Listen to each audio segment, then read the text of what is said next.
कि PIA तो हमने निज कार कर दिया, यानी उसको आर पार कर दिया।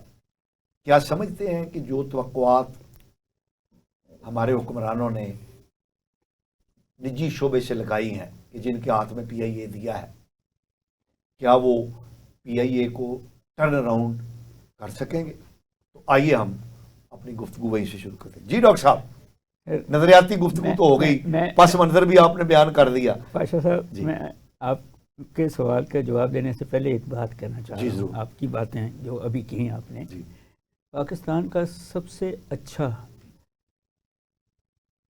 नंबर 1 लड़कों का स्कूल जो है HSN कॉलेज अभी भी सरकार का है। ओह अच्छा। पाकिस्तान की सबसे अच्छी औरतों की यूनिवर्सिटी जो है कैनेट कॉलेज अभी भी सरकार की है। सरकार के? जी, दोनों गवर्नमेंट सेक्टर में है। वाह, ये डॉक्टर साहब ने मतलब आई स्टैंड, जहाँ उन्होंने अपने बच्चे पढ़ाने हैं वो भी सरकार में रखे हुए हैं और वो सही चल रहे हैं और वो एलीट समझे जाते हैं। ठीक। मगर अब आपका जो सवाल है, देखें बात ये है कि जब प्राइवेट सेक्टर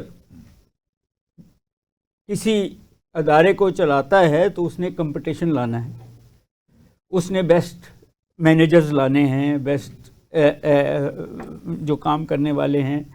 सो आपके इस वक्त मुल्क के अंदर 2-3 एयरलाइंस हैं जिसमें एयर ब्लू और एक आध और होगी, ख्याल है, और जो आपके इर्द गिर्द हैं टर्किश एयरलाइन, एमिरेट्स, कतर, एक आध और है, सऊदी एयरलाइन जी, जो टॉप क्लास एयरलाइंस समझी जाती हैं। तो अगर तो अब उसको निजकार कर दिया, हालांकि पूरी तरह नहीं किया, 25% अभी गवर्नमेंट के पास है और शायद अब वो जो कंसोर्शियम है उसमें आपकी वो जो अस्करी वो भी है, तो इसलिए गवर्नमेंट का अपना हाथ उसमें है अभी। लेकिन मैनेजमेंट जो है, जी मैनेजमेंट दे दी, वो तो पहले भी दे, गवर्नमेंट कॉलेज की भी दे के कुछ नहीं हुआ। But the point I am making is कि आपको अब हवाई जहाज, केबिन क्रू, पायलट्स, इंजीनियर्स और बहुत सारी चीज़ें उस लेवल पे लेके जानी पड़ेंगी कि ताकि लोग बजाय टर्किश एयरलाइन या एमिरेट्स में सफ़र करें, PIA में सफ़र करें। फिर ही आपको अगले 5-10 सालों में पता लगेगा कि आपने इसका मेयार बेहतर कर दिया है, वरना जिस तरह प्राइवेट कंपटीशन में होता है कि हिस्ट्री का हिस्सा बन जाएगी। तो आपको 100% डॉक्टर साहब यकीन नहीं है? जी, जब अभी तो इन्वेस्ट बड़े हैं आप, वो पैसे उनके पास हैं जो उन्होंने देने थे, 136 बिलियन देना था, 10 बिलियन दे दिया, बाकी उन्होंने कहा हम इन्वेस्ट करेंगे। तो अभी जब तक हमें नज़र नहीं आता, अभी तो मैनेजमेंट गई है उनके पास, अभी तो उन्होंने जहाज़ नए लेने हैं, अभी तो उन्होंने 1 साल दिया है पुराने मुलाजमों को कि बंदे बन जाओ। जी, वो देखें वो बंदे नहीं बन सकते।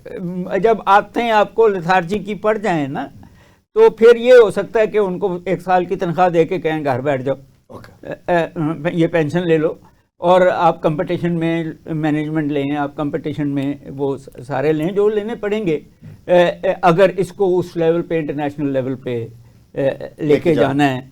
जो असल में ख़रीदा गया है या बेचा गया है वो तो ट्रेडमार्क है, PIA मेन।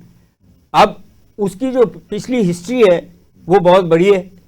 तो अब हमारा अब इशू ये है कि अभी भी हम उसको नेशनल एयरलाइन समझ रहे हैं, अब वो नेशनल एयरलाइन नहीं है। ठीक है, अब वो कंसोर्शियम की एयरलाइन है। वो उसको कैसे चलाते हैं, अच्छा चलाते हैं या बुरा चलाते हैं, अब उनके ऊपर है। अभी आप एक बात मैं इसमें और बात कर दूं, मैं नाम नहीं लूंगा, मगर प्राइम मिनिस्टर ऑफ पाकिस्तान और उससे पहले एविएशन के मिनिस्टर वो थे जिनकी एयर ब्लू थी और एयर ब्लू चल रही थी और PIA नीचे जा रही थी।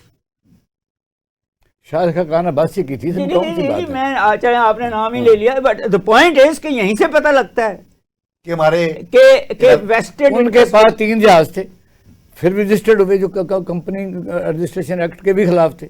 उन्होंने एक किराए पर लिया, रजिस्टर्ड कराई और जो सरकारी यानी जो बुकिंग होती है वो उसको दी, उसको उसमें जान डाली, उसको कामयाब कराया। Sir air crash air blue का भी हुआ है शकरपड़िया में, PIA का कराची में, और एक और एयरलाइन थी पता नहीं है कि नहीं है जिसका भी कराची में एयर क्रैश। ये 3 एयर क्रैश हैं, वरना PIA के क्रैश नहीं होते जहाज। PI technically sound much sounder than the private. हालांकि जहाज पुराने थे, लीज भी किए, बट सेफेस्ट रिकॉर्ड जो था वो PIA का। PIA का।